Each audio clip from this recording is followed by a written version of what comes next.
Welcome to Sib Spot. Today's Reddit stories are from Am I the A-Hole? Story 1 is by Queasy Hyena 7297.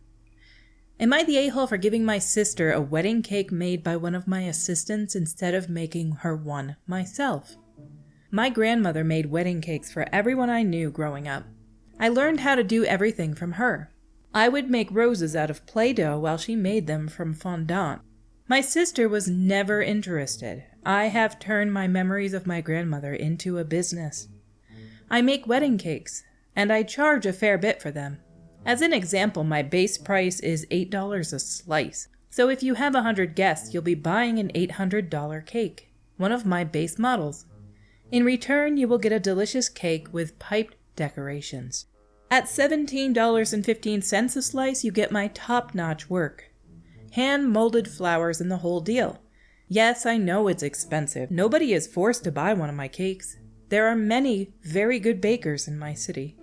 My sister is getting married. It's kind of a last-minute thing. She came with my mom to talk to me about making her a wedding cake like 2 weeks ago. Very last minute. I said there was no way as I had other clients that were ahead of her. My mom got mean and said I had to do this. After a while, I relented. I love my sister even though she is an impulsive pain in the behind. I said I could do it for about $1,000 for what she wanted. That is much less than I would charge anyone else. There is no profit in that at all. She wanted a very elaborate cake with a lot of decoration. Oh heck no! It's going to be a gift! I do not give gifts that expensive. I am not rich. I will have to eat the material costs and the wages for my helpers as is. I did not want to argue anymore, so I said that I would make her a basic cake. Still very nice. I did not budge. I do not negotiate about losing money. I actually thought about outsourcing to a really great Filipino baker I know that could do it cheap. It would cost me about $300 and I could concentrate on my clients. I ended up just letting one of my apprentices do the cake. It was for my sister, so I double-checked everything, and I did the decorations on the top tier, the one the couple saves to have on their anniversary. The cake was a hit and many pictures were taken. I told them not to mention that I did the cake. It was not really up to par. They did not listen. I had a client that knew my sister. She asked, and I was honest. My sister found out she got a cake made by a helper. It caused a huge fight. I think it would have been better if they had just gone elsewhere. They're pissed that I did not spend days sculpting the cake just for them. Am I the a-hole? You have this regular job with a list of clients in front of you, and I'm sure you put in some serious hours to make these cakes for people. You didn't have time, and you didn't have money, and they're pissed about it? Tough. Tell them tough. Get over it. I did what I could with limited time and limited money. I'm not made of money, and I don't have time to do what you requested. Get over it. Tell them flat out, get over it. You're not in the wrong here. They are. Down in the comments by Falling Into Polka Dots. Not the a-hole. This is how you make your living, and you have employees for clients booked well enough in advance and willing to pay for your asking price. And your sister decides to get married suddenly and quickly, and you're supposed to just drop everything? So skimp on the quality of the paying clients and whip up an elaborate cake for her for free? Nope. Yeah, this one is pretty much a no-brainer. And your sister and your mom are way in the wrong for their stance on this. Our next story today is by Story Character 2210. Am I the a-hole for not inviting my picky eater daughter-in-law to my dinner event? I will be as clear as possible. I like to try new food, and there's a chef I've been following for years. She opened a restaurant near me a few years ago, and it's almost impossible to get a spot. I was extremely lucky and got one. It is a fixed menu, and you eat what you're served, for the most part. The menu changes or rotates about every week. They serve unique dishes. Anyways, when I booked it, I booked for only 5 people. I invited my sisters, my 2 daughters, and me. I also decided to pay for it all since I have a good job and wanted to treat them. This is where the issue started. I have a daughter-in-law who's a picky eater. I didn't include her in the invites because I know she wouldn't eat it. I can't even be certain she would try dishes. She's the type of person that eats like 5 foods. Everyone runs in the same-ish circles, so I got a call asking why she was not invited since she knows everyone that was invited. I tried to be polite, saying it was just a small gathering and move the conversation along. She kept pushing, and I told her it's because she's a picky eater, that I'm not paying for someone to not like the food or even try it. She thinks I am very cruel for excluding her. You're not cruel for excluding her. You invite whoever you want to events. You're not required to give an invite to everybody just because she's part of the same group or she's part of the same-ish circles. You have your reasons for not inviting her. You're not in the wrong here. She's going to be offended because she wasn't invited to go, and there's not much you can do about that. She's not invited. You're not inviting a picky eater, and you're not paying for somebody to eat exotic foods that she's unwilling to try or might complain about. You're not in the wrong, though.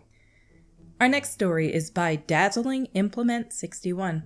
Am I the a-hole for telling my wife to please get the HE hockey stick out of my way? I was raised to always be helpful and polite. I like to hold the door open for people, as an example. I always try to treat my wife with respect. She is a good person, but even if she weren't, I would. She has been trying to be like me lately, and it's driving me nuts. She cannot understand the time cop rule that 2 bits of matter cannot occupy the same space. She will hold the door for me and then stand in the way. When I hold the door for her, I stand to the side so she can pass. She cannot seem to get this concept. I have had to start traveling for work and she drives me to the airport. I could Uber, but she says she likes the drive. We always stop for breakfast on the way, so it's a way for us to sneak in one more date before I'm gone for a while. So I have my backpack on and my rolling luggage in hand. She will open the door to go through and hold the storm door, but she will fully stand in the way. I have explained the concept of standing to the side. I've asked her to please just go through and I will deal. I've tried leaving before her so I can deal.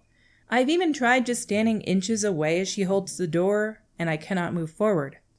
I was in a hurry yesterday because my flight was changed. We could still stop for breakfast, but we didn't have much leeway. And she would not get out of the way. I lost my cool and asked her to please get the HE hockey stick out of the way because I need to get to the car. She is mad at me and has brought up my rudeness during both our calls since she dropped me off. I think that I have been very patient and she should have taken the hint before now. The way you said it makes you a bit of an a-hole in this case, I think. If you had just said to her, get out of the way, I've told you before, get out of the way, just let me go through, she probably would have moved. But you saying get the heck out of the way, you're throwing a mild swear word into the mix, which isn't super helpful in this situation. You could apologize to her for just using that word.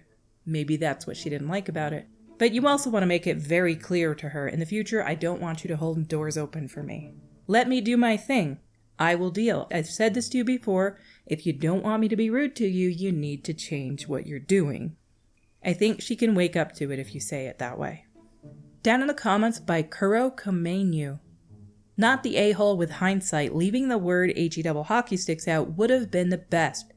Not just because it's rude, but it gives her something to latch onto, which deflects from the fact that you are right to be frustrated with her behavior, flipping things so you are in the wrong for that one word. But given that she has ignored your attempts to solve this problem multiple times, I can understand your frustration.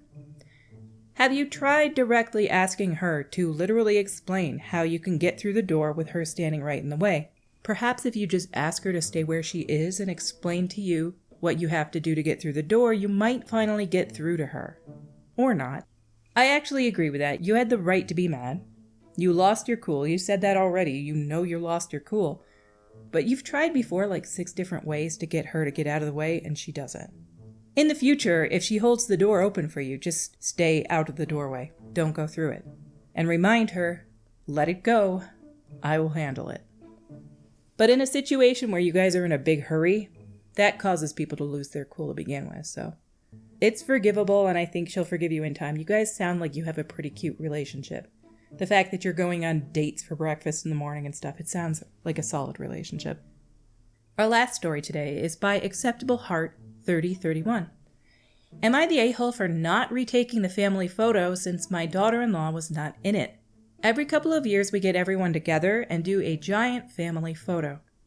In total it's about 40 people. Our last one was in 2018 and we decided to do this again. I organized the whole thing and everyone was told that small pictures will be done at 4 and the big picture was at 5. Afterwards, we get dinner. The issue is that my son and daughter-in-law were running late. Wasn't a big deal since it was just small pictures. They get here in time for the large picture. I asked everyone to be there on time. I called twice asking if anyone is missing. Everyone is lined up and the photographer takes like 15 minutes of the big picture.